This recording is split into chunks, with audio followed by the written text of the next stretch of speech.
আবুল সরকার সে আমার আল্লাহর শানে কটূক্তি করার কারণে তাকে অনতিবিলম্বে তাকে গ্রেফতার করেছেন এবং তাকে কঠোর শাস্তি দেওয়ার জন্য আপনারা ব্যবস্থা নিচ্ছেন। আমরা আজকে এই হবিগঞ্জ উমেদনগর থেকে উদারত আহ্বান জানাবো বাংলাদেশের সরকারকে, যারা আমার রাসূলের শানে গুস্তাকি করেছে, যারা আমার আল্লাহর শানে গুস্তাকি করেছে, এমন অনেক নামদারি আলেম আছে যারা আমার আল্লাহকে আব্বে হালা বলে আখ্যায়িত করেছে। কথা বলেন ঠিক কিনা? এমন অনেক পীর সাহেবের বক্তব্য আমরা শুনেছি যারা বলেছিল আমার আল্লাহ নাকি, সে বলছে অনেক আলেম, আমরা নাম বলতে চাই না, আমার এমন অভ্যাসও নাই, স্টেজে বসে সে বলছে আমার আল্লাহ নাকি চান্দা তুলে। নাউজুবিল্লাহ কইতেন না? আচ্ছা তে বেহতারে কথাটা গুলো কিতাতে বেহতারে তে বেহতারে কথাটা গুলো কিতাতে আল্লাহ বলে। আবার কিছু কিছু মানুষও তো আছে আমারে ভোট দিলে আপনারা জান্নাত পাইবেন, আমরা যদি ফেল করি তাইলে মনে করবেন কোরআনের ফেল। নাউজুবিল্লাহ কইতেন না? বাংলাদেশের সরকার কাছে আমি উদারত আহ্বান জানাবো, যারা কোরআন নিয়ে ব্যবসা করে, যারা ইসলামকে নিয়ে ব্যবসা করতে চায়, আমার আল্লাহর শানে কটূক্তি করছে।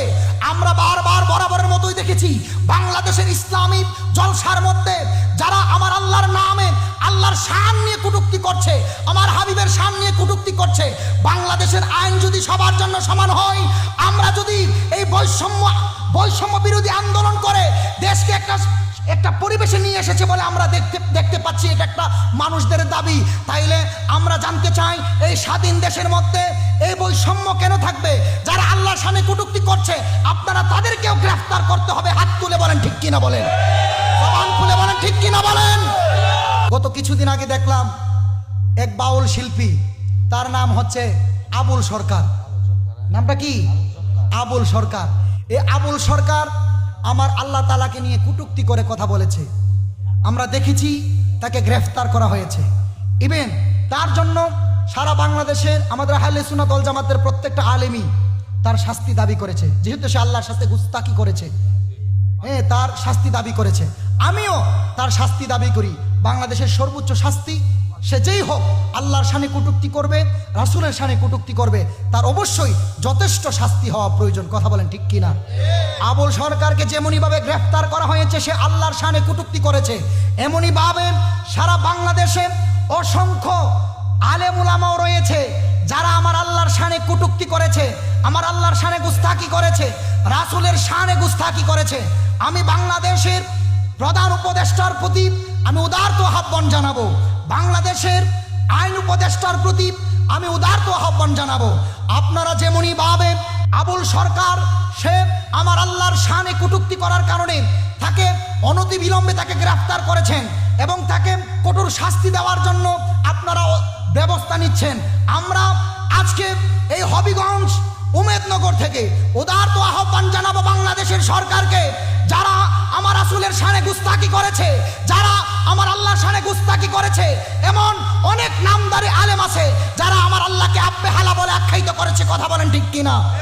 এমন অনেক পীর সাহেবের বক্তব্য আমরা শুনেছি যারা বলেছিল আমার আল্লাহ নাকি, আমার আল্লাহ নাকি মিথ্যা কথা বলতে পারে। এমন অনেক আলেম স্টেজে বসে কথা বলে যে আল্লাহ নাকি যাকাত তুলে। নাউজুবিল্লাহ কোন কথা ঠিক আছে নি? সে বলছে অনেক আলেম, আমরা নাম বলতে চাই না, আমার এমন অভ্যাসও নাই, স্টেজে বসে সে বলছে আমার আল্লাহ নাকি চান্দা তুলে। নাউজুবিল্লাহ কইতেন না? আচ্ছা তে বেহতারে কথাটা গুলো কিতাতে বেহতারে তে বেহতারে কথাটা গুলো কিতাতে আল্লাহ বলে। আবার কিছু কিছু মানুষও তো আছে আমারে ভোট দিলে আপনারা জান্নাত পাইবেন, আমরা যদি ফেল করি তাইলে মনে করবেন কোরআনের ফেল। নাউজুবিল্লাহ কইতেন না? বাংলাদেশের সরকার কাছে আমি উদারত আহ্বান জানাবো, যারা কোরআন নিয়ে ব্যবসা করে, যারা ইসলামকে নিয়ে ব্যবসা করতে চায়, আমার আল্লাহর শানে কটূক্তি করছে। আমরা বারবার বরাবরের মতোই দেখেছি বাংলাদেশের ইসলামী জলসার মধ্যে যারা আমার আল্লাহর নামে আল্লাহর শান নিয়ে কটূক্তি করছে, আমার হাবিবের শান নিয়ে কটূক্তি করছে।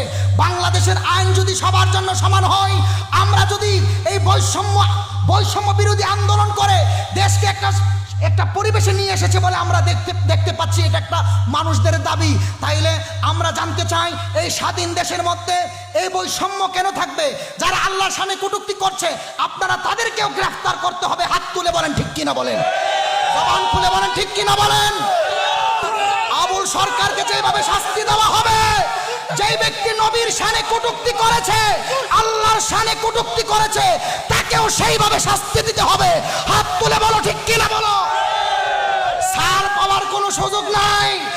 শানে কটূক্তি করে ঘরে বসবা, মৌলবি ওয়াজ মাহফিল করবা, এটা সুন্নি জনতা মেনে নিবে না।